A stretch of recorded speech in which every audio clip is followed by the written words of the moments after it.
Hello, fellow artists. My name is Brittany, and I am a watercolor artist. I enjoy comparing my duplicate colors and kind of seeing the differences between them.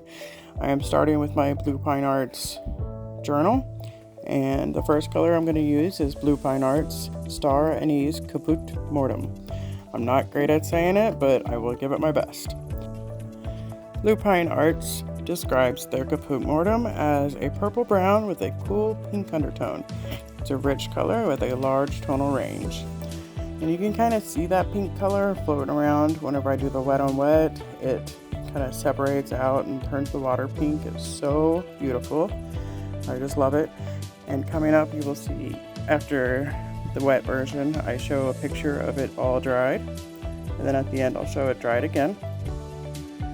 Here's the dry version. Look at that granulation.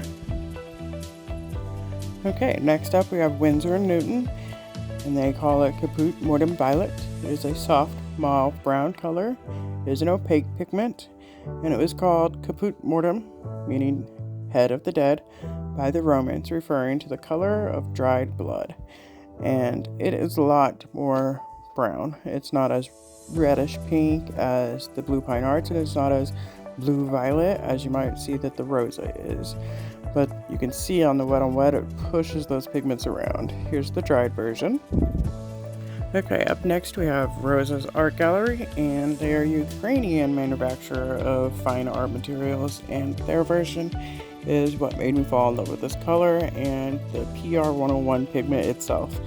It is so rich and beautiful and has so much depth in it, and I love it all around. It's so pretty. And in the pan, you'll see right here that the blue and violet kind of settles up top. Okay, these are the dry swatches, and you can see that bottom one, the wet on wet, where the pink pigment kind of separated out from the swatch. And this is Winsor & Newton's, and you can see the pigments are pretty heavy, but still flowy, and the granulation is so beautiful.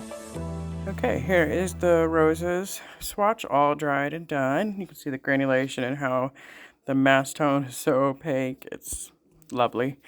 I don't have a favorite between the three of them. They're all just so pretty. I cannot choose, but each one has little things that make them special.